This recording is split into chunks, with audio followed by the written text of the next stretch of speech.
Hey guys, tonight we're going back to May 12th, 1996. A humid spring evening under the bright lights of a packed high school stadium. The scoreboard clicks, whistles echo, and the crowd pulses like a living, shouting organism. You can smell the popcorn oil on your fingers, hear that one dad screaming at the ref, and feel the sticky warmth of a bleacher seat that's absorbed hours of sun and teenage sweat. Right there in the middle of it all is Emily Hart, 18. Ponytail too tight, clipboard in hand. She's got one job tonight: keep score and stay invisible. And that's exactly what she does until she doesn't. Because 5 minutes into halftime, she's gone. Not a night left to get a soda way. Not in a stormed off after a fight way. I mean, gone. Her clipboard's still on the table. Her jacket's folded neatly over the back of her chair. Her purse is untouched. And yet, Emily Hart has vanished, without a trace, from a place with over 300 people, all of whom swear they didn't see a thing. You probably won't survive this one with your sense of reality fully intact. It's one of those stories, so before you get comfortable, take a moment to like the video and subscribe, but only if you genuinely enjoy what I do here. And tell me in the comments, where are you listening from? And what time is it right now? Now, dim the lights, maybe turn on a fan for that soft background hum, and let's ease into tonight's journey together. You stand on the track, eyes scanning rows of bleachers, the flicker of stadium lights turning the whole field into a weird dreamscape half sport, half fever. The scoreboard buzzes as halftime begins, and that's when the timeline fractures. Emily was last seen checking the tally 2-1. Home team leading at 7:42 p.m. Two girls were stretching near the scorer's table and later said they heard her laugh at something one of the refs said.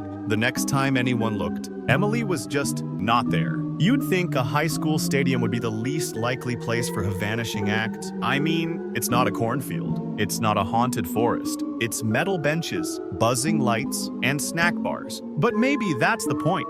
When you're surrounded by noise, you don't notice the silence creeping in. One of the assistant coaches thought she'd gone to the bathroom. Her best friend, Melissa, assumed she was chatting with players near the water coolers. Her mom, who had planned to meet her at the concession stand, was running 10 minutes late. And in that 10-minute window, the universe seems to have opened a zipper. Later, police found no signs of struggle, no screams, no dropped keys, no broken jewelry. Just her clipboard resting on the table like it was waiting for her to come back and finish the second half. Historians still argue whether disappearances like Emily's represent anomalies in human behavior, or if they're indicators of something larger, a pattern of how society responds when a person simply steps out of the expected narrative. There's a weird historical footnote here. During the 1940s, the Office of Strategic Services, what would later become the CIA, kept field manuals describing how to disappear in crowds. Blending, misdirection, timing.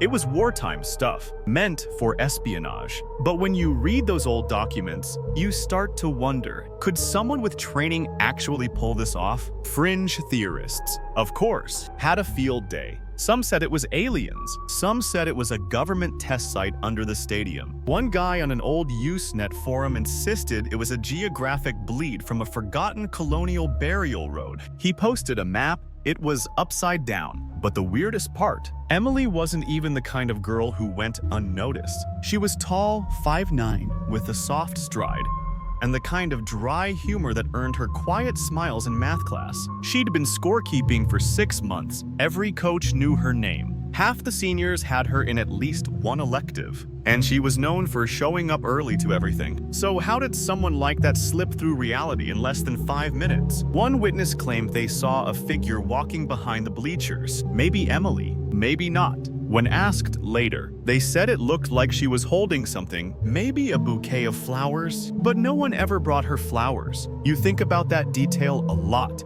Bouquets don't scream abduction. They scream ceremony, goodbye, or maybe an apology. There's a strange comfort in numbers. That night, 327 people were in attendance. The police interviewed every one of them. No one saw a struggle. No one heard a scream. No one remembered anything useful. It's like trying to find a flicker of static on a blank VHS tape. And if you want to spiral a little, consider this. One study from 1983 found that over 90% of people misremember what color shirt their friend was wearing. even an hour after meeting them. Our brains overwrite casual memories to conserve energy. So when someone vanishes in front of 300 people, maybe it's not that no one saw, it's that no one's memory was working, right? You stand on the field, alone now, empty stadium, grass flattened where players once ran. The scoreboard is off. You close your eyes and try to hear what Emily heard. The low murmur of halftime gossip, the squeak of cleats, the announcer fumbling with the mic, then nothing. And that's where it begins. You're walking backward now, tracing the soft indentations left behind by cleats and sneakers, though they're long since faded. You imagine the timeline snapping back into place, like film being rewound too fast. Emily Hart, age 18, was not the kind of person who drew chaos to her. She was a slow burn in a town that loved fireworks. No enemies, no scandals, just a quiet girl trying to keep her head down while life sped up around her. She lived in a modest duplex with her mom, Janine, just 5 blocks from the high school. Emily walked most places, didn't own a car, had a part-time job at a corner bookstore where the register was older than she was. She wasn't dating anyone, didn't go to many parties, and never missed a deadline. She drank way too much ginger tea, kept her shoes lined up by the door, and slept with the window cracked open even when it rained. Emily had started keeping score for the soccer team that semester. A little extra money for her and her mom. Sure, but more than that, she just wanted to be close to the field again. Her knee had given out sophomore year ACL torn during a championship game, and that ended her days on the field. But instead of retreating, she found a way to stay in orbit, scorekeeping, quiet, necessary, overlooked. You pass by her old locker now, still dented from where someone kicked it freshman year. She never fixed it, said it was a good reminder not to care so much about straight lines. If you'd asked her classmates about Emily before the disappearance, you would have heard things like, she's sweet, or she's smart, I guess, or she kind of does her own thing. Not exactly a profile that screams person of interest, more like background character, the kind who's always there until suddenly they're not. In fact, if you dig through the yearbook, you'll find her photo nestled between 2 kids who ended up on very different paths. One now owns a local gas station. The other went missing in 2002. That's not relevant, really, unless you believe in patterns, which, frankly, by now you probably do. Historically speaking, the idea of someone disappearing without a trace isn't as rare as you'd think. In 1971, D.B. Cooper parachuted out of a commercial airplane with $200 and was never found. In 1809, the poet William Cowper simply walked into a fog and never came back. Emily joined that list, but without the poetry or ransom note, just a neat jacket and a folded clipboard. Some town gossip said Emily was too quiet for her own good, as if silence was suspicious, as if grief didn't move in hushed tones. Because here's something people forget. Her father died the year before. Pancreatic cancer. Quick. Cruel. She never talked about it. But grief has a way of hollowing you out like soft bark. You learn to wear your smile like a seatbelt. Functional. Tight. Sometimes suffocating. Fringe believers often cite emotional.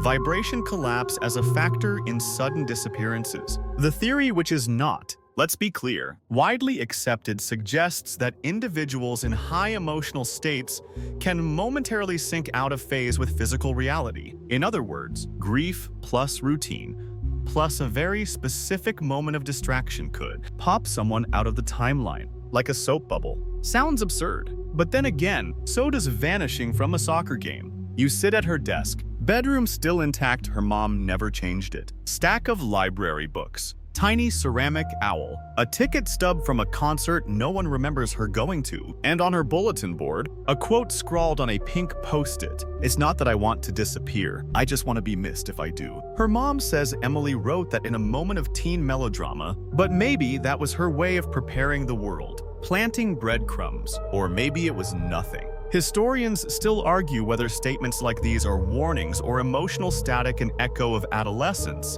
not a prophecy. You stand up and feel the room shift slightly. There's something about preserved bedrooms that hum with memory.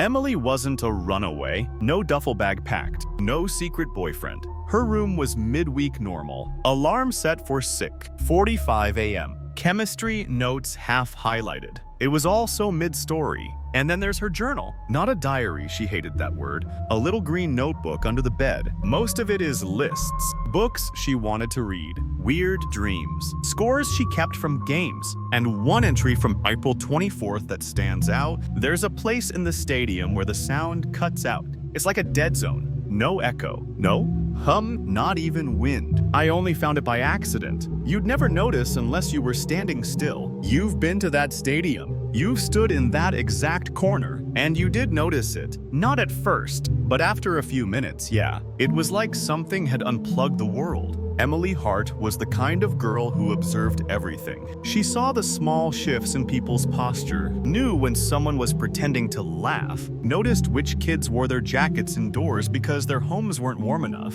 That kind of awareness isn't easy. It's heavy, so maybe she didn't disappear because she was invisible. Maybe it was because she saw too much. You think about her again, her last known moment. One hand on the edge of the scorer's table, the other brushing hair behind her ear. A detail someone remembered later. Like it mattered. Like it could anchor her in time. It didn't. You're standing in the bleachers now, but not in the way fans did. You're still listening, trying to feel what wasn't heard. The clamor of halftime, the chatter, the squeak of Gatorade lids, the tinny music from the PA had already taken over when someone finally asked, "Where's Emily?" At first, no one panicked. Halftime was chaos. Maybe she went to the restroom. Maybe she got a call. Maybe she just stepped away. But as the minutes ticked on, as the second half was called to start and her chair remained empty, people began to notice the hole in the crowd. One of the assistant coaches asked a student to check the bathrooms. Another went around the back fence. Her best friend Melissa ran up to the announcer's booth and looked around frantically, hoping maybe Emily had taken a break from keeping score. When they found her clipboard still on the table, score neatly recorded, capped pen tucked beside it,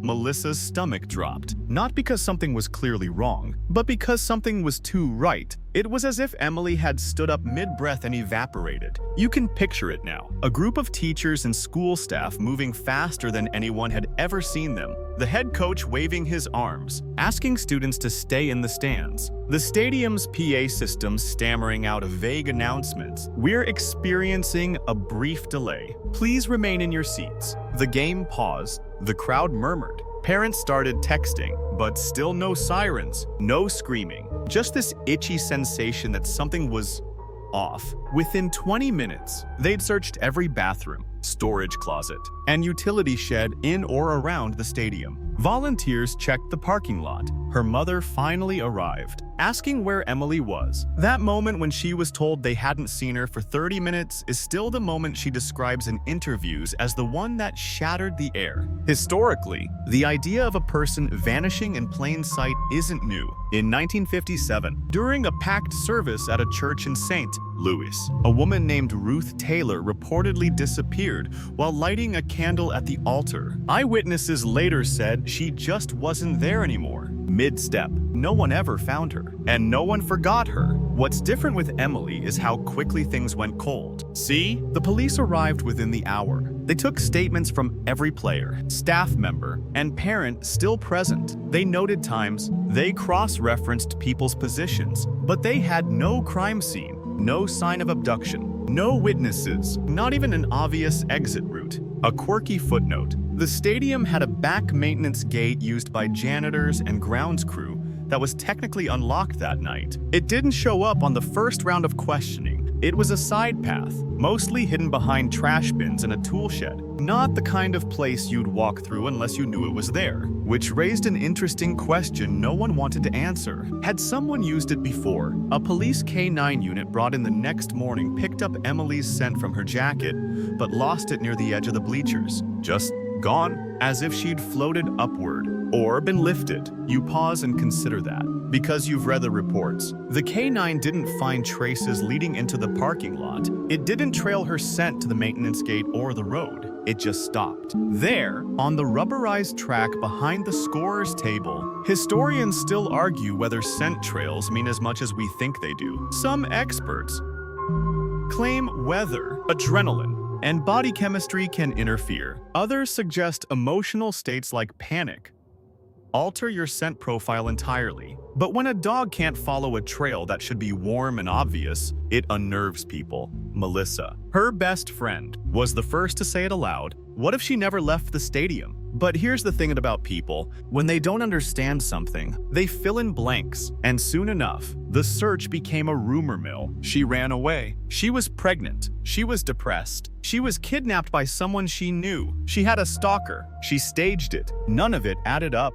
You know how some missing persons cases become a kind of folktale? Emily's story didn't become famous. Not really. But in the town, it became the story. New students were told not to go near the far edge of the bleachers alone. Teachers started locking side doors they'd ignored for years. And one janitor claimed to have seen a girl in a white hoodie standing alone by the gate for weeks afterward. Emily didn't even own a white hoodie. The investigation lasted weeks, then months. They drained a nearby pond, brought in helicopters, checked records of every registered sex offender in the county, dug into her online messages. She had very few, and every time they thought they had something, a lead, a clue, a coincidence, it collapsed. One time, a pair of shoes matching her size were found off a nearby trail. Everyone held their breath, but they were too small. Different brand. Didn't match anything in her closet. And one more thing, they never found her phone. Emily's mom swore she always kept it in her purse, but it was gone. The purse was untouched. Her ID, her wallet, even a crumpled receipt from the bookstore, but no phone. That one small missing object turned everything inside out. Because if someone took her, why not grab her bag? If she ran, why not take the essentials? Unless the phone had something on it. You close your eyes, and the stadium breathes around you empty now, but holding echoes. Every creak of the bench sounds like a whisper. Every gust of wind brushes past your neck like someone watching. The silence isn't just absence, it's charged. A hum beneath reality, like Emily's still here, somehow waiting. You're at the edge of the parking lot now, where the pavement warps into uneven gravel, just past the floodlights' reach. It's the part where parents pull up and idle in their cars, where kids sneak smokes behind the storage shed, where secrets hang low like mist after a humid game night. This is where the whispers started. 3 nights after Emily vanished, a sophomore named Jason Bell came forward. He hadn't said anything at first because, in his words, "I didn't want to look stupid." But now he was sure positive he saw something. He'd been walking back to his brother's truck during halftime to grab his wallet when he saw a man standing near the bushes along the fence line. Jason described him as tall, wearing what looked like a windbreaker with a hood pulled low. At first, he assumed it was a parent or maybe one of the assistant coaches on a phone call. But then Jason notices something odd. The man wasn't facing the game. He was facing the scorer's table, watching, still, not blinking. Then, just as Jason looked away and turned the corner, he heard a sound like a clipboard smacking against wood, then nothing. When he turned back, the man was gone. You'd think that would be a break in the case, but the lot wasn't monitored by cameras. The field security lights didn't quite reach the bush line, and Jason's description was so vague it could have matched half the people in the stands. Still, it lingered. When police canvassed the area again, they found something they hadn't noticed before. A crushed patch of grass just beyond the fence. Not trampled, not chaotic.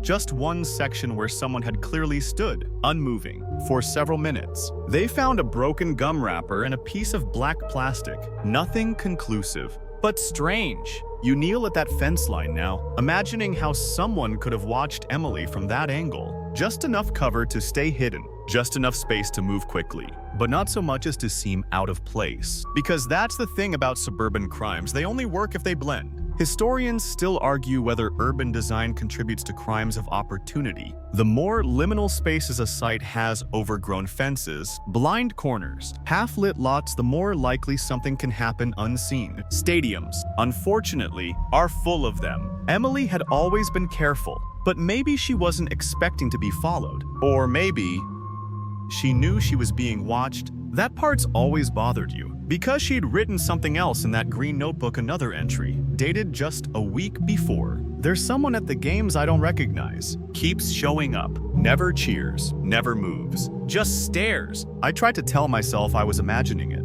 but it's happened 3 times now. Her mom didn't find that notebook until much later. The police took it into evidence, but it didn't lead anywhere. There were no fingerprints, no useful camera angles, and no known stalkers. Emily had never reported anything. Fringe theorists suggested the man was never real, that Emily had conjured a shadow person, a folkloric figure often reported in states of stress or sleep deprivation. The kind you see out of the corner of your eye but never directly. They're not real. Of course, probably. But let's be honest, how many teenagers can sit in the same spot every night, quietly watching a girl take notes, and never get asked what they're doing? One more thing Jason mentioned during his interview. He thought the man had something shiny in his left hand. He described it as a silver stick or pole. Police assumed it might have been an umbrella or even a camera tripod, but Jason wasn't sure. Could have been a bat, he added, or a crutch, or nothing at all.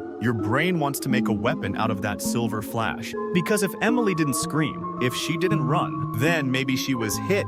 Quick, precise. But there was no blood, no DNA, just a gap. This whole investigation started to resemble what psychologists call a disintegration pattern. That's when a person's last known movements dissolve into overlapping witness accounts, misremembered moments, and false connections. The more you dig, the more the ground shifts. Like quicksand with good manners. You pull out the old stadium blueprints now, tracing the routes she could have taken. There's the restroom corridor, the coach's hallway, the maintenance gate. But the fastest way out? The parking lot, especially the side facing the woods. That's where one final whisper came in. A local delivery driver named Carl Timmons said he saw a girl looked about high school age walking into the tree line just after 8 p.m. He was doing a late-night drop at a diner 2 blocks over. He only mentioned it a month later, after his niece brought home a flyer with Emily's face on it. He couldn't be sure it was her. He said the girl had the white hoodie. She moved quickly, didn't look back. But remember, Emily didn't own a white hoodie. So who did? You stand now at the edge of those trees. The gravel thins under your shoes, and the darkness ahead feels too quiet. The stadium is still visible behind you, but it feels far higher, removed, like a place that exists only on paper now. One more oddity before you leave the lot. In 1998, 2 years after Emily vanished, a different girl, also 18, was found unconscious in the same stadium parking lot. No memory of how she got there. Her name wasn't released. She wasn't hurt, just cold, disoriented, wearing someone else's shoes. It was dismissed as an unrelated incident. But hey, shoes, silence, stadium, patterns. You're at the school's AV room now, the kind with that distinct tang of burnt dust and old plastic. Shelves are stacked with obsolete tech. VHS tapes labeled in fading Sharpie. TV cards that haven't moved in years. A film projector missing its bulb. This is where the footage was stored. Because yes, there was a camera. Technically, a single-mounted security cam, bolted to the back of the stadium press box. It wasn't there for safety. It was there to catch underage drinking in the bleachers installed after a homecoming incident involving Boone's Farm and a very bad cartwheel. The camera's lens was old, low-res, black and white, and it recorded in 30-minute intervals, automatically overriding the tape every 48 hours unless someone intervened. Someone did barely. You sit down and cue the tape. At first, it's a blur, half horizon, half bleachers. Players move like gray blobs. There's no sound. But at 7:41 p.m., you can just barely make out Emily seated at the scorer's table. She leans forward, writes something. A girl walks past her. Emily glances up, smiles. 7:42 p.m. The girl disappears from the frame. Emily adjusts something on her clipboard. 7:43 p.m. Emily looks over her right shoulder quickly, then again, then she stands. You lean forward. There's a flicker, a warping ripple on the far right corner of the screen, like static, or a lens flare. It lasts less than a second. A faint flash of movement just behind the bleachers. Then Emily steps out of frame, calm, not hurried. She doesn't look panicked. She just walks, and that's it. She's never seen again. You rewind it, again and again. You try to zoom. You try to freeze frame the ripple. It doesn't make sense. It's not a glitch. Not exactly, but there's no shape to it either. Just motion where there should be stillness. Historians still argue whether early security footage can be trusted for investigative clarity. Grainy recordings like this are often seen as unreliable, full of lens flare, tape artifacts, and gaps in real-time continuity. But even accounting for all of that, something is off. That ripple isn't camera error, it's movement. Intentional, close. You get weirdly obsessed with the way Emily stands before walking off. It's like she's waiting for a signal. She doesn't scan the crowd. She doesn't hesitate. It's as if she knew exactly where she was going, like a rehearsal. But no one saw her do it in real life. No other angle caught it. Everyone said she was there 1 minute and gone the next. So what's on the tape? That 1 second ripple, grainy, indeterminate, sparked 1,000 theories. Some thought it was a second person ducking behind the bleachers. Others believed it was a shape deliberately blocking the camera's view, as if someone had anticipated the lens and used its angle against it. But the most chilling theory, that ripple wasn't someone approaching Emily, it was someone waiting. This isn't the first time questionable footage has confused an investigation. In 2000, a woman named Elise Towner vanished from a church parking lot in Utah. The last footage of her, she waves to someone off camera, smiles, then walks directly into the shadow of a steeple. She's never seen exiting. Fringe believers note similarities, shadow distortions, sudden exits, non-verbal cues. They call it threshold disappearance, a term borrowed from religious folklore about places where reality is thin. You know what's thin? That line between coincidence and design. Because after Emily's tape was reviewed, the AV teacher noticed something else. The camera should have caught her again from another angle, a smaller security cam mounted near the gym exit. But that footage was corrupted, a clean file, then static. For exactly 6 minutes, no other camera was affected, just that one.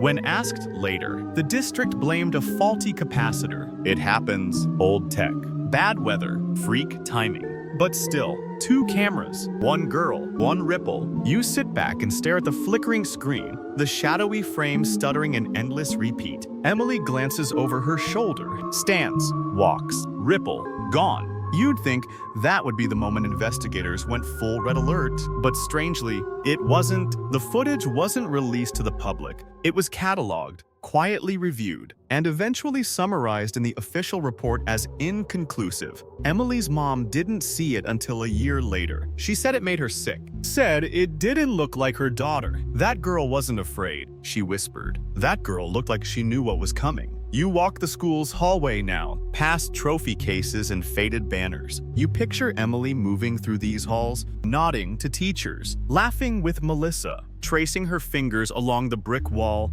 like a path she could walk blindfolded. And maybe she did. Maybe that's why she walked so confidently that night, right out of frame. Maybe someone told her where to go, promised it would be quick, or clean, or meaningful. A silver object, a silent man, a warped frame, a girl who didn't run. You rewind the tape one last time and pause on the ripple. It almost looks like it's waving. You're in a folding chair now, 3rd row of a narrow church basement. Fluorescent lights buzz overhead like anxious flies. The plastic chairs creak every time someone shifts. This is where you start to understand that Emily Hart wasn't just a daughter or a student. She was a symbol, and symbols, unfortunately, are rarely left alone. The St. Luke's Youth Fellowship meets here every Thursday. It's a small group, 12 regulars. Emily had been one of them. She wasn't especially devout, but she liked the quiet structure, the shared meals, the excuse to sing off-key and not be judged for it. After her dad died, the group became her soft landing place. You open a binder passed around the circle. It's full of handwritten devotionals and journaling prompts. And right there, dated 3 weeks before she vanished, you spot her entry. Sometimes I think God talks to me in places where no one else can hear. Not in dreams, just silence. But not empty silence. More like expecting silence. A girl sitting beside you. Claire leans over and whispers, "That one creeped me out," like she knew something was going to happen. Claire had been Emily's closest friend in the group. After the disappearance, she didn't speak for a month. Then one day, she came to a meeting, looked Pastor Tom dead in the eyes, and said, "She's not missing. She's waiting." You want to believe that's just grief, But then Claire says something else. She asked me to keep a secret. You pause. She told me someone was following her, not like stalking, more like testing her. She thought it was a test of faith, of loyalty, or maybe sacrifice. Claire won't say more. She clams up fast. You recognize the look when someone's held something in too long and now it burns just to let it touch air. Historians still argue whether spiritual communities during the 1990s became hyper-vigilant or hyper-insular following tragedies. St. Luke's leaned toward the latter. Pastor Tom gave no press interviews, refused to host vigils. He said Emily's absence was between her and the Lord. But it wasn't just silence, it was secrecy. You flip through old church newsletters, nothing. No mention of her disappearance, no call to prayer. But in the May 1996 bulletin, you do find something strange. A passage from Matthew 10:26, bolded and underlined. There is nothing concealed that will not be disclosed, or hidden that will not be made known. Next to it, a handwritten note in the margin. We are not meant to interfere with divine absences. No one knows who wrote that, and no one will claim it now. The soccer team was no more forthcoming. At first, they were devastated. Posters, t-shirts, emotional locker room prayers. But as weeks passed, the team got quiet, too quiet. You spoke to the former team captain Lena Meyer, who was a junior then. She remembers the moment the story shifted from grief to fear. It was after the coach made us run drills near the visitor bleachers. Lena says, someone found a gold chain buried in the dirt,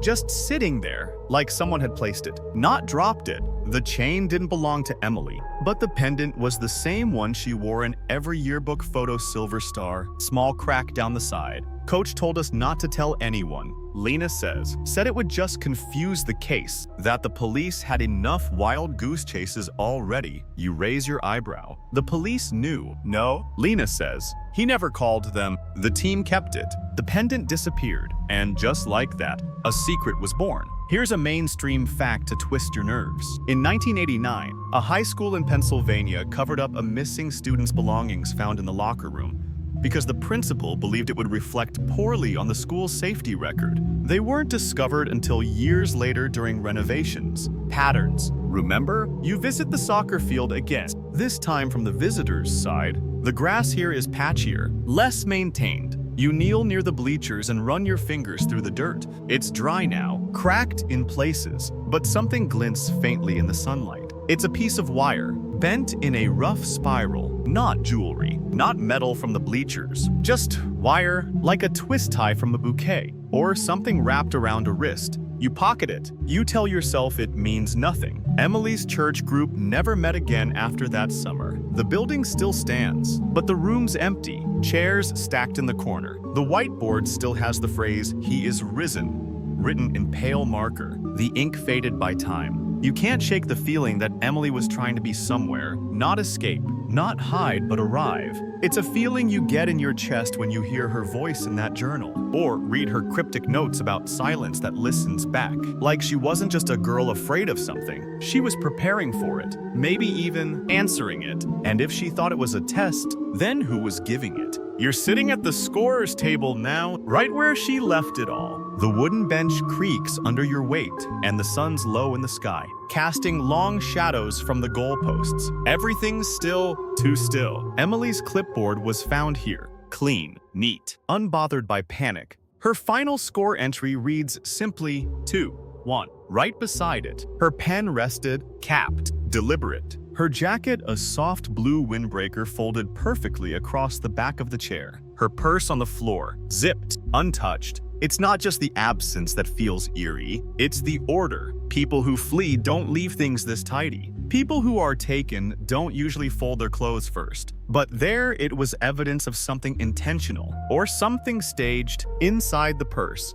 Her wallet, her keys, lip balm, a paperback novel dog-eared on page 107, and in the side pocket, a crumpled post-it note with 5 words scrawled in rushed handwriting. The door is already open. You stare at that line, and your brain does backflips trying to file it somewhere. Is it metaphor? Is it code? Is it her handwriting? It was. Confirmed by her mom and teachers. Then what door? Why leave the note? Here's something unnerving. The school's maintenance records show a side equipment room beneath the home bleachers had been accidentally left unlocked that night, normally padlocked. But the janitor had been replacing a hinge and hadn't finished the job before the game. So yes, there was, quite literally, a door open. But the room was empty. No signs of a struggle, no disturbance, just an aluminum ladder and 2 cans of lime green field paint, still sealed. You open your notebook and draw a line connecting the details. Jacket folded. Clipboard placed. Phone missing. Crumpled note. Open door. It feels like ritual, like steps in a choreography only she knew. Mainstream psychologists will tell you that in moments of trauma, the brain clings to routine. Victims often clean up, organize, or leave behind personal effects in an orderly way. It's called preparation behavior, a subconscious attempt to control what comes next. But Emily's arrangement felt too thoughtful, too symmetrical, like a message. The clipboard, the pen, the folded jacket, a quiet lineup, almost reverent, as if someone wanted to say, she's done now. You revisit her house again. Her room, specifically, the windowsill where she lined up 5 smooth stones, each painted a different color. Her mom said she found them near the woods by the school. Years ago, Emily called them her anchors. Red, blue, white, green, silver. But the silver one is gone now. Just an empty ring in the dust where it sat. Her mom swears it was there the day before the game. She was holding it when she studied, she says, twirling it in her hand like always. You search the stadium grounds for it, you never find it. One theory floated by the original investigators was that Emily staged her disappearance to escape.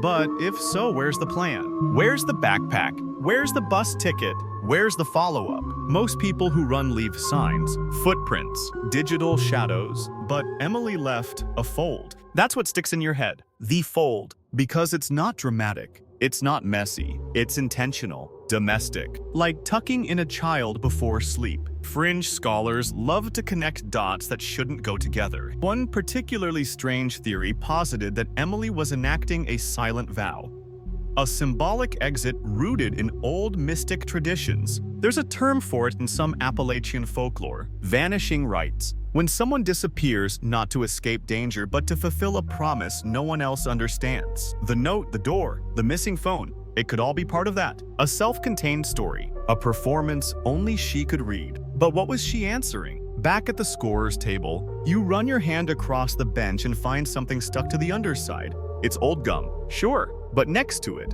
a piece of string, thin, frayed, tied in a tight knot around a nail, almost like someone had been marking it. Not a trap, not a clue, a reminder. There's one more thing, the paint cans. You go back to that equipment room and crack one open carefully, slowly. It smells like chemical chalk. You stir it with a stick and feel resistance. Your stomach knots. Inside, wrapped in plastic, a silver stone. The same kind from Emily's windowsill. Clean, untouched, no prints. You hold it in your palm. It's warm, maybe from the sun, maybe from something else. Emily took score that night. She tallied numbers, wrote clean lines, folded her things. Then she vanished. But maybe, just maybe, she left behind exactly what she wanted you to find. A series of tiny, deliberate signs. Not a scream, not a struggle, just a folded jacket, a silver stone, and a crumpled note that reads, "The door is already open." Maybe she wasn't taken. Maybe she walked through.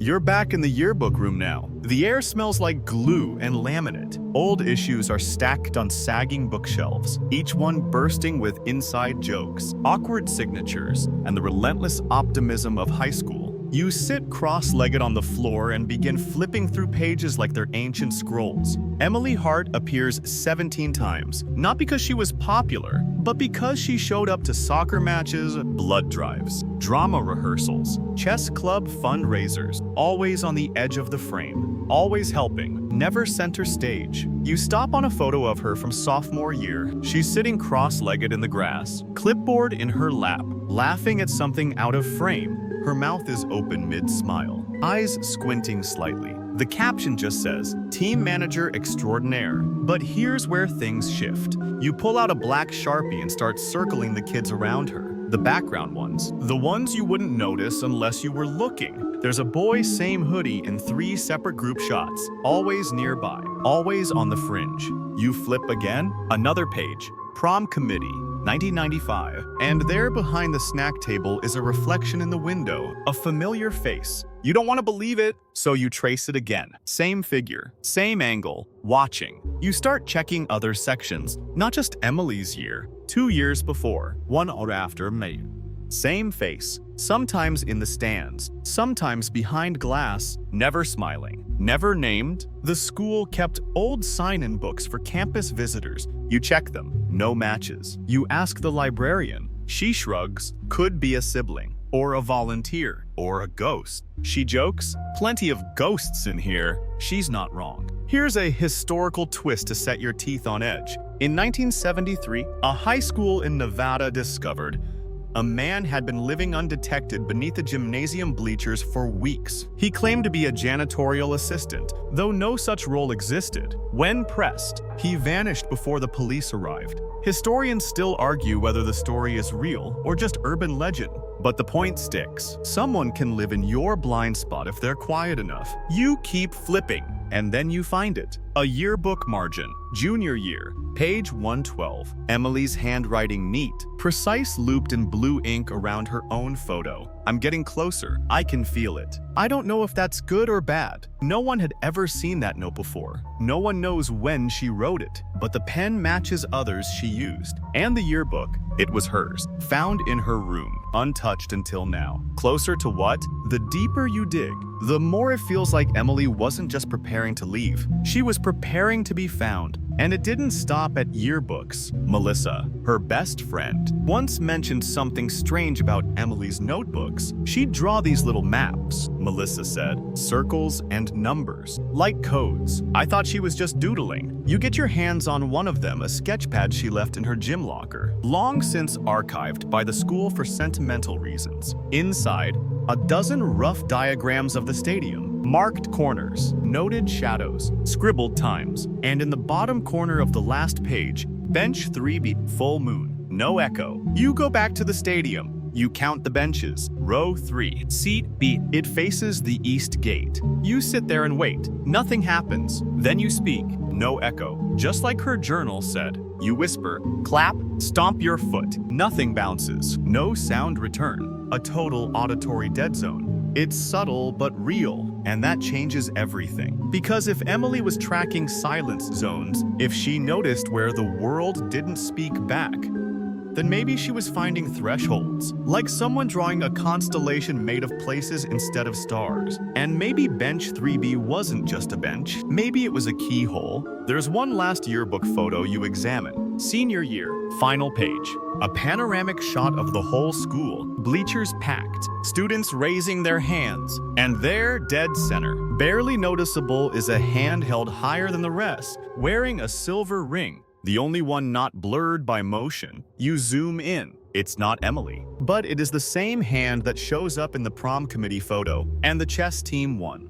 And behind the bleachers at the blood drive, same ring, same stillness, same ghost in the frame. You leave the yearbook room with your heart pounding because the pattern's no longer quiet. It's curated. Someone had been watching Emily for years, not stalking, not chasing, mapping, and maybe she saw it. And maybe she let them, because in every group photo, every awkward club snapshot, every hallway mural, every smiling memory, Emily is always facing the camera, but she's never looking into it. She's looking past it, like she knows who's behind the lens. And maybe that's what scared her, or maybe that's what she was waiting for. You're walking slower now, because everything after this point feels like fog. No more fresh leads, no new names, just silence stretched across seasons like plastic over a forgotten couch. The case went cold. Summer passed. Then fall. The school year ended. Emily's name was whispered less in the hallways. The flyer on the front office window yellowed, curled at the edges. Eventually, it was removed, not replaced, just taken down. You know what's worse than grief? Maintenance. The school staff didn't hold another assembly. The team kept playing. Her spot at the scorer's table was filled by a new volunteer. Her textbooks were boxed up and returned to the library. One was never claimed. Her mother, Janine, refused to move, said if Emily ever came home, she needed to find everything just the way she left it. She kept the porch light on. She washed Emily's favorite hoodie once a week and refolded it each time. as if it were a ritual to keep her daughter's memory from unraveling. Statistically, the chances of finding a missing person drop dramatically after the first 72 hours, and after 30 days. The term recovery shifts subtly into remains. No one says it out loud, but every officer begins using past tense. They never declared her legally dead. Janine wouldn't let them. In 1997, on the one-year anniversary, a candlelight vigil was held. 27 people showed up, fewer than expected.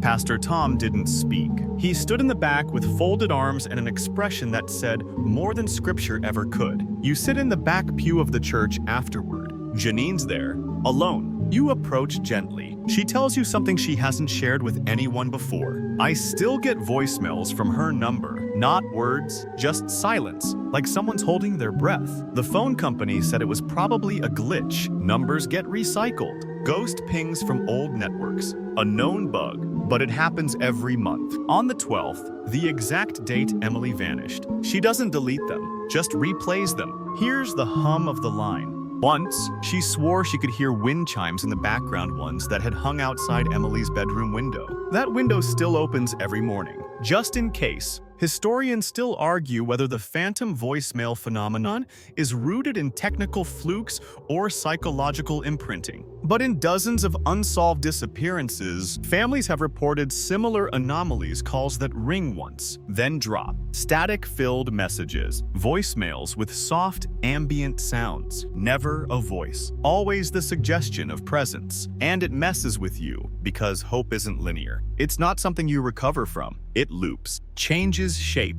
Sometimes it's a missing persons case. Other times, it's a coat you refuse to donate, or a voicemail you can't delete. The police file remains open but stagnant. New detectives were assigned. They reviewed everything. Again, the security tape, the bleacher logs, Jason Bell's statement, the mysterious hoodie, but they were looking backward. Emily had already moved forward somewhere they couldn't follow. Fringe forums kept the story alive. Reddit threads, Usenet archives, local lore pages. Some claim to see her in Vermont. One guy said he saw her walking barefoot down Route 1 with a dog that didn't blink. Another woman said Emily showed up in her dream and gave her GPS coordinates. You checked. It led to a cliff. There were always coordinates. You get obsessed for a while. You map every alleged sighting. You chart every silent voicemail. You align dates. Look for cosmic patterns, lunar cycles, stadium schedules, anything. But the more data you collect, the less it forms a picture.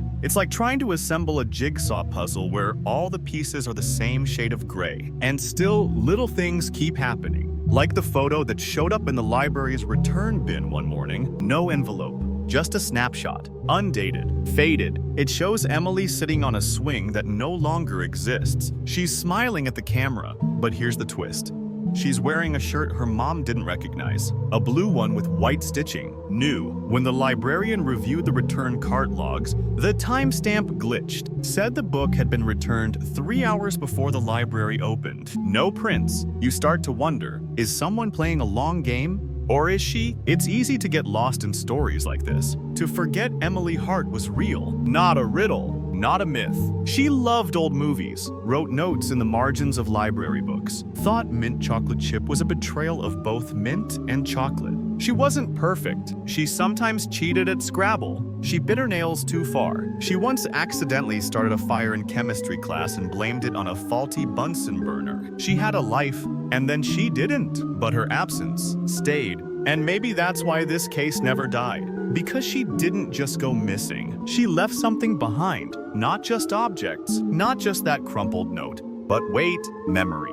Awake in the water. You're not sure what's harder to accept that no one saw her go, or that maybe she wanted it that way. You're at the payphone now. It doesn't work anymore. Hasn't in decades, but it's still bolted to the side of the abandoned gas station near Route 9. The plastic casing is sun-faded and cracked. The coin slot rusted over. But this is where it started again. 10 years later, the call came in at 2:16 a.m., October 3rd, 2006, to the Fairhaven Sheriff's Department. A man's voice, muffled, hesitant, said he'd just gotten a collect call from someone claiming to be Emily Hart. Said she told him not to hang up, that she needed help, that she was sorry. Then the line went dead. You lean against the cool brick now and try to picture it. The man's name was Richard LaRue, lived 3 counties over, no connection to the Hart family. Said he worked at a junkyard. Had no idea who Emily was until he Googled her the next morning and saw the flyers. The articles, the grainy black and white yearbook photos. He called again,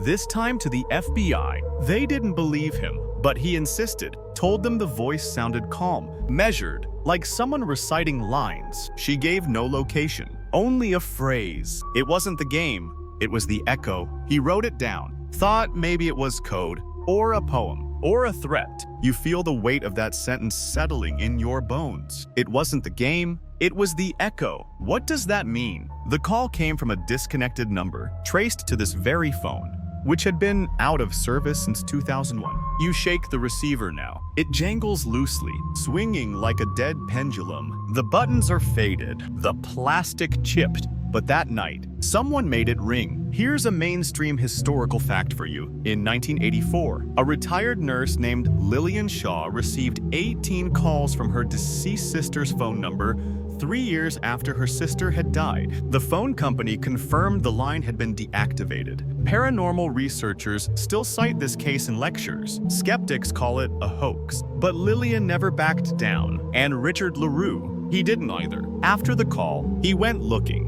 Said he felt compelled, traveled to Fairhaven twice, walked the stadium perimeter at night, sat alone at bench 3B during a thunderstorm, even checked into a motel across from the school and left the door unlocked in case she came back. She didn't, but 3 days after his visit, he found something in his truck bed, a single silver-painted stone, wrapped in a note that read, "You heard me." No one saw who left it. No prints, no camera footage. Just a silent gift dropped like a breadcrumb on a trail that may not lead anywhere. You talk to him. Eventually, he's older now, quiet, not eager to be involved again. But he remembers the voice clearly. Sounded like she was underwater, he says, but not drowning. Like she was in it, like water wasn't the danger. It was the message. You nod. You get it. Emily's story isn't linear. It doesn't have traditional suspects or clean motives. It's ambient, slippery. It moves like light through fog, always visible, never graspable. And that call, that single moment of contact, it rippled. Melissa heard about it. So did Janine. The news ran a 2-minute segment, mostly skeptical, mostly dismissive. But something shifted in town. People started mentioning her again. Quietly, reverently, like speaking her name might pull her closer or farther. The school repainted the scorer's table, retired her clipboard, framed her last entry, and mounted it in the hallway behind plexiglass. 2:17:43 p.m. No one wins. No one loses. The game just stops. And then something else happened. A janitor named Sylvia, who'd started working at the stadium only a year prior, called in one night, shaking, said she'd found footprints behind the storage shed, fresh, deep. They led nowhere, but next to them, a patch of grass with no dew, just silence. You check it. The grass crackles under your foot. Then nothing. Your voice disappears, like you've stepped into a vacuum. Emily mentioned places like this in her journal. Zones of quiet, not peace, not calm, just missing. And here's what keeps you up at night. That maybe those aren't accidents. Maybe those are entry points, or reminders, or a kind of spiritual breadcrumb trail only certain people can hear. Fringe theorists have a word for it. Acoustic liminality. The belief that there are places where sound behaves differently, and those zones mark emotional or energetic anomalies. Haunted places, forgotten spaces, or sites of transition. Emily found one, and she left her mark. Now, you can't stop hearing it. Not voices, not footsteps, just the absence of everything else. A hum where there should be static, a hollow where there should be air. It wasn't the game, it was the echo. And maybe that's what she was chasing, or escaping, or becoming. Because if she could reach out through phones, through notes, Through midnight footprints, you have to ask yourself, has she really disappeared? Or is she just on the other side of the echo now, waiting for someone who can hear her without flinching? You're under the bleachers now, not just near them, beneath them. The beams groan with age. Metal bones stacked above you like a rib cage. It smells like rust, spilled soda, and dust that's been wet and dry 100 times. This is where it happened. 10 years and 1 month after Emily Hart vanished, they brought in ground-penetrating radar. Not because of a new tip, not because of some revelation, just because cold case protocol. A new sheriff with something to prove. A slow week with a little budget. The machine looked like a high-tech stroller, rolling back and forth over the hard-packed dirt under the bleachers. It sent beeps into the earth, returned maps of density, and there, near the southeast support beam, it beeped back differently. Digging started slow. No one expected much, but 6 inches down, they found something wrapped in blue vinyl. It was a jacket. Her jacket. Same windbreaker, same frayed cuff, same size. Only it wasn't folded this time. It was tied, like someone had balled it up, stuffed it down, hidden it, intentionally, beneath the beams where the grass thinned and the shadows always lingered. You're crouched over the spot now, imagining the sound of the shovel scraping metal, the hush that must have followed, the collective inhale. Inside the jacket was a spiral-bound notebook, water-damaged, mold-streaked, pages stuck together, but still legible in parts. And on the first page, written in shaky but unmistakable handwriting. If you found this, you're listening. If you're listening, I'm still here. Please remember, silence is not absence. It's instruction. You swallow. Emily had written to someone, maybe you, maybe herself, maybe whoever or whatever was with her under those bleachers that night. The rest of the notebook was harder to parse. Half poems, half math, circles with lines through them, notes about entry points, sound corridors, and one repeating phrase written on 5 separate pages. The sky goes flat when you stand in the right place. You try it. You move around the field the way she mapped it out. Diagrams scrawled in the back of the notebook. Mark spots with vague symbols, triangles, half-moons, dots that connect like constellations. You find one near the visitor goalpost. You stand there, and for a second, the clouds above you don't drift. They hold, just pause. You blink, and they're moving again. But your heart's thudding. You feel off-center, like the field just rotated 1 degree under your feet. Emily was tracking something, not someone, something. Historians still argue whether ancient cultures mapped sound in their sacred spaces, cathedrals, temples, stone rings. Acoustic archaeologists believe sites like Stonehenge or Chavin de Huantar in Peru may have been designed to amplify specific frequencies that altered emotional or spiritual states. Fringe theorists take it further. They believe these hot zones are thin places, locations where reality folds, sound bends, and rules wobble. Emily found a thin place, and maybe she left her jacket there as a marker. The authorities didn't know what to do with the notebook. It didn't qualify as a confession, didn't explain anything. But it cracked the case open just enough for new theories to slither through. Because here's the thing. Why bury her jacket? Why leave only that? Unless someone was trying to unwrite her, reverse her existence like a story that ends too early. A pause that becomes a full stop. The sheriff, to his credit, didn't dismiss it. He reopened the case, brought in a forensic linguist, a sound engineer, a retired FBI profiler. None of them could agree, but they all said the same thing. It doesn't feel random. You go back to the scorer's table and imagine her sitting there, pen in hand, jacket draped neatly, heart beating fast. Maybe she knew someone was down there, watching, waiting. Maybe she met them halfway. One last strange discovery. Under the bench where her clipboard was found taped to the underside with medical adhesive was a small plastic recorder. Old school, 1 button, worn smooth. Inside, a tape.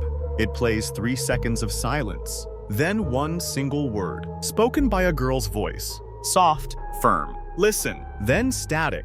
That's it. But now you can't unhear it. You play it back in your mind like a song that doesn't end. Listen, to what, to where, or to whom? Because beneath the bleachers, under the concrete and steel, something was left behind. And it wasn't just her jacket, it was the blueprint of how to vanish without leaving. Not an escape, an invitation. You're sitting in the stands now, not on the edge or in the middle, but in the very seat where Emily's mother sat the night of May 12th, 1996. Row G, seat 14. She never talks about this spot publicly, said she never wanted it turned into a shrine. But she comes here once a year, just sits, brings no flowers, leaves no candles, only silence. It's quiet tonight, like the air's remembering. This was supposed to be a game, but it became a ceremony. This year, 2023, the school planned something they hadn't before. A tribute game, alumni versus current team, a kind of memorial, though no one wanted to call it that. Posters were made, old coaches invited, even Melissa agreed to speak. She's a teacher now. Ironically, literature says she still teaches Emily's favorite poem. The world is too much with us. But something happened in that night. You were there. The game was set for 7:00 p.m., just like the one back then. Same announcer booth, same scorer's table, though now it's painted blue and lacquered to gleam under the stadium lights. The place had been updated, new track, improved lighting, but the bones were still the same, and so was the feeling. Just before halftime, a player on the alumni team collapsed. No contact, no warning, just dropped to his knees, clutching his head. When the medics helped him off, he kept saying one word over and over. Echo. You feel that word catch in your ribs? Later, he said he didn't remember falling. Said he'd heard something, a frequency, like a tuning fork jammed inside his ear. Something high-pitched, but melodic, like a girl humming from a long tunnel. The audio technician reviewing the stadium feed found nothing unusual. But you did, because you were recording on your own mic chip. Directional, barely legal for private use. You isolated the audio at exactly 7:43 p.m., right when Emily vanished, right when he fell. And faintly, just faintly, you caught a sound, a voice, a girl's whispering. Seat 14. Row G, seat 14. You're in it now. You grip the metal armrest and feel the vibration run up your elbow, into your shoulder. You sit still, you wait, you listen, and then you feel it. That same dead zone Emily mapped, no ambient sound, no wind, no hum from the speakers. Just absence, a perfect capsule. Then a sound crackles through the PA system, though no one's in the booth. 3 soft tones, not a tune, not Morse, but deliberate. Ding, ding, ding, just like an old school bell. The kind they phased out in the early 2000s. But here's the catch. Those chimes, you've heard them before, on the tape recorder. Right after Emily said, listen, you sit forward, blood in your ears. You're fully awake now because someone else reacts. Melissa. She's down on the field, freezing mid-sentence during her speech. Her eyes lock on you on your seat. She mouths, that's where she was going. You stay in the seat long after the game ends. After the crowd leaves, after the lights shut off, you're alone. But you're not. Because at 9:06 p.m., something happens. The scoreboard lights flicker. They don't display numbers. They display letters. EH, then 2-1, then EH, then it goes black. The school blames a glitch, but the guy who maintains the scoreboard system said something different. That's not even possible, he muttered. It doesn't do letters. Emily's initials never lit up again, but the game changed. You meet with a former player the next week, Jake O'Neill. He hadn't seen the field since 1996. Said he felt guilty. Didn't know why, but that night, during the memorial match, he saw something. You brace for it, but he says it without drama. I saw her, under the bleachers, like she'd been there the whole time. You go pale? Did she speak? Jake nods. She said, it's still open. But not for long. The echo, the dead zone, the field that folds reality like paper when no one's watching. It's still open, but something's closing it. Or she is, and maybe that game wasn't a tribute. Maybe it was a deadline. You're sitting in a diner now, across from a man who doesn't want to be here. He's older, late 50s, wearing a coaching jacket that's seen better years. The Fairhaven Falcons logo is faded on the sleeve, the threadbare outline of a bird in mid-swoop. His name is Coach Darren Klein, former head of varsity soccer, Emily Hart's coach. He hasn't given an interview since 1996, but he agreed to meet you tonight, under one condition. No recording devices, no notes, just coffee and quiet. You nod. And wait, at first, he doesn't speak, just stirs his creamer into the cup until it's the color of rust. Then finally, without looking at you, I failed her. His voice is gravel, tight in the throat, like those words had been rusted in place for years. You ask him what he means. He leans back, rubs his jaw, eyes darting to the darkened windows like someone might be watching from the parking lot. She came to me, a week before the game, said she needed permission to stay late, told me she wanted to do a sound test. I thought it was some AV club thing. I didn't ask. You leaned forward. What kind of sound test? She didn't say, just that she needed to hear how the stadium sounded at night. Empty. That word again. Sound. You push. Ask if she seemed afraid. He pauses, then nods. Not scared, just brittle. Like she was walking through a hallway made of glass. One wrong move and she'd disappear. He grips his cup. I told her to be careful. And she said, I will. I have the key. You ask what that meant. He exhales. I thought she meant a literal key, like to a supply closet. But now, I'm not so sure. He finally looks you in the eye. I didn't tell the police. I didn't want to be the last adult who saw her, and I didn't want to answer the questions I couldn't explain. You ask what questions, and this time, he hesitates longer, then says it.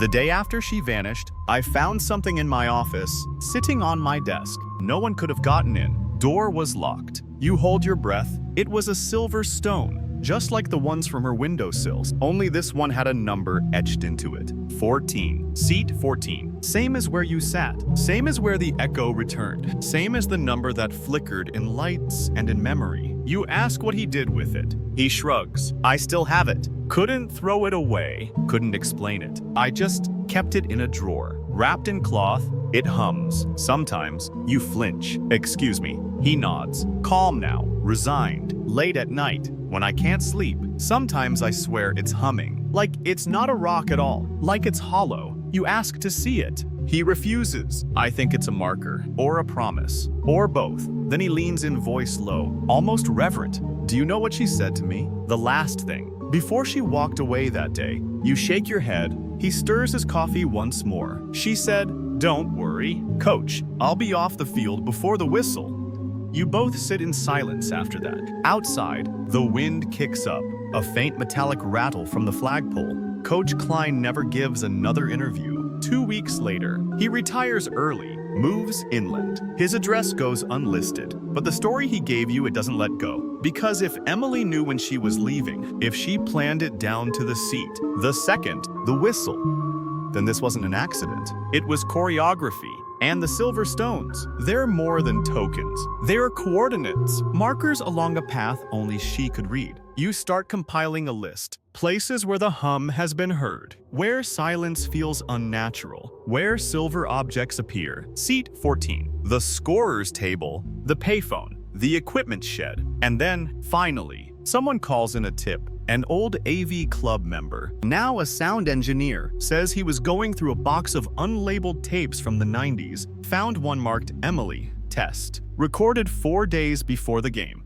You meet him. He plays it. The audio is mostly ambient. The wind through empty bleachers, the creak of metal, the buzz of stadium lights. Then, at minute 5, a voice. Test log 3. Location, gate B, 9th, 22 p.m. Low echo response. Still unstable. Second frequency detected non-human. Continuing. You feel the hairs rise on your arms. Then more. It's getting closer. Not louder, just clearer. Like it's not a sound anymore. It's a shape.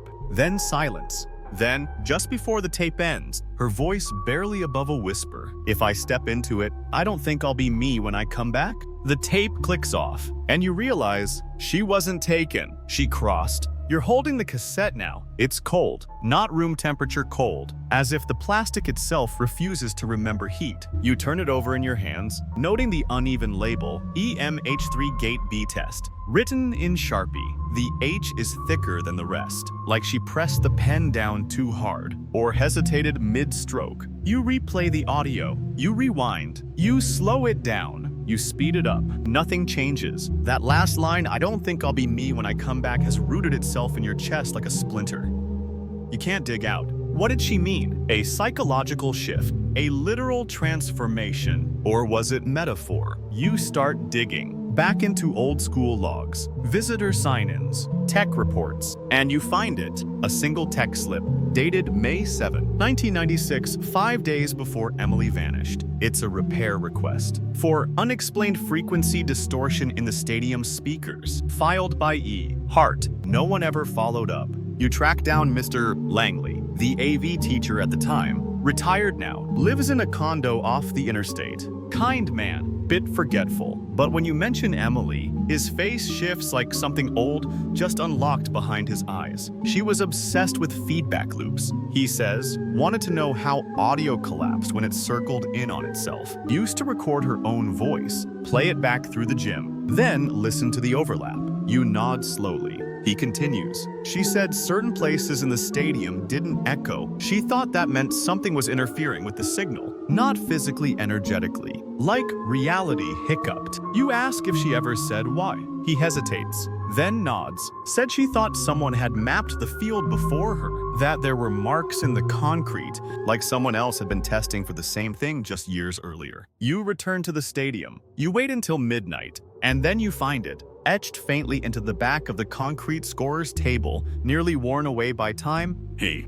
and Phase 4 confirmed. Do not let them rewrite you. Your breath fogs, you trace the letters, and you wonder, who did she think was trying to rewrite her? You stare across the field and see shadows that feel too steady. The next day, you visit Janine Hart, Emily's mom. She's thinner now, older than you remembered, but her eyes are clear. She invites you in. You sit, you talk, and when you ask her if Emily ever mentioned Phase 4, her entire body goes still. She leaves the room. When she returns, she's holding a Polaroid, unmarked, undated. It's Emily, standing in the stadium, alone, arms out, head tilted back, eyes closed. And around her, drawn in chalk, is a perfect circle, 12 small stones placed at even intervals. The photo has a shimmer to it, a distortion along the edge, like heat waves or interference. You ask where she found it. It was inside her pillowcase. Janine whispers, rolled up, like she didn't want anyone else to see it, not even me. You take the photo home, scan it, enlarge it. In the upper left-hand corner, almost imperceptible, is the reflection of another person, standing beyond the chain-link fence, watching. Not blurry, not distorted. Still, the same figure from the yearbook photos, the same ring on the left hand, the same presence at the edge of every known sighting. You isolate the reflection, run it through the software, but it resists clarity. Every enhancement just makes it feel more off. Like it's not a person at all. Like it's a placeholder. And then it hits you, the phrase from the AV tape. It's getting closer, not louder, just clearer. Clarity isn't just about sound, it's about recognition. And if something has been circling the edges of Emily's life, threading itself through her photos, her field, her frequencies, then maybe it's not just a watcher, maybe it's a collector. And maybe she knew, because on the back of the photo, written in faint pencil, almost invisible unless tilted toward the light, I'm not the first, I won't be the last, but maybe I'll be the first to come back. You sit with that, staring at the chalk circle, 12 stones, one girl, and someone beyond the fence, waiting. You're walking the stadium one last time. The night is thick with fog, the kind that doesn't roll, it waits, like it's holding its breath. Lights buzz dimly above you, casting pale halos on the field. The bleachers creak. The scorer's table is bare. You carry the photo, you carry the stone, you carry the cassette. Because Emily left these things for someone. Maybe not you, but you're here. And someone has to be. You reach bench 3B, the one with no echo. You sit, you breathe. The stadium exhales. You close your eyes and let the hum settle in your spine. There's no wind, no birds, no crickets, only the sound your own heartbeat makes when your ears are desperate to hear something else. You take the stone from your pocket, place it gently on the bench beside you. The metal beneath you vibrates. You take the cassette recorder, press play. It clicks. Where's? And then nothing. Then a voice. Emily's voice. This is Phase 5. Time index unknown. Location stable. Self stable. Remember this, it's not about finding the way back. It's about remembering you can. I didn't vanish. I was rewritten, but I made a carbon copy. If you're hearing this, you're holding it. You open your hand. The stone. is warm. She continues. There's a door in sound and a lock in silence. You have to match them and then choose. But hurry, the space doesn't hold forever. Echoes fade if they're not caught. The tape ends, but something else begins. Across the field, near the visitor's gate, you see movement, not dramatic, not theatrical, just intentional. A figure standing in the same spot where Jason Bell said he saw a man all those years ago. Only now, you can see it clearly. It's a woman. Tall, slender, hair pulled back, wearing a jacket. Your throat catches. She turns. She sees you and raises one hand, not waving, not beckoning, just confirming that she sees you too, and then she speaks. Or maybe she doesn't. Maybe it's just a shape your brain translates into sound, but you hear it anyway. It's still open. And then she's gone. No flash, no ripple, no glitch, just absence. You rise slowly, move to where she stood. The grass is undisturbed. The fog parts for you, and there, on the chain link fence behind the goalpost, hangs something, a string, tied in a tight loop, holding a key. It's small, brass, old. Attached to it, a folded note. Your hands shake as you open it. It reads, "You kept listening, so now you decide. One more score, 1 more second, step forward, or stay still. Either way, thank you. I was never really gone. I just became the echo." You walk back across the field. Each footstep feels softer, each sound more distant. And you know something now. Emily didn't disappear. She transmitted through notes, through stone, through sound. She mapped herself into the silence and waited for someone to match the frequency. She was never asking to be found. She was asking to be heard. You sit again in seat 14. The scoreboard flickers once, and the world holds still. The fog begins to lift now, slowly, gently, like a curtain at this end of a dream. The stadium fades into soft dark as the scoreboard finally powers down. No numbers, no initials, just a clean, empty screen blinking once, then nothing. You rise from seat 14, the bench still warm beneath you, and make your way down the bleacher steps with steady feet. Your breath slows. The wind returns, gentle, cool, almost kind. The kind of breeze that doesn't carry messages, just closure. Behind you, the field is quiet, but not hollow, because now you understand the difference between silence and absence. One leaves you empty, the other full. Emily Hart didn't vanish. She rerouted like a radio wave skipping off the ionosphere, like a whisper that took the long way around. And maybe, just maybe, she left enough of herself behind for someone else to follow. Maybe that someone is you. The stadium gates creak as you push them open. Your shoes crunch over gravel, streetlights buzz. Somewhere, a night owl calls out once, then goes still. You glance over your shoulder. The field is lost behind mist again. But in your pocket, a silver stone. Still warm, still humming. So breathe deep now. You made it through the echo. You listened. And that's all she ever wanted. Sleep well tonight. The signal's quiet now, but she knows you heard her.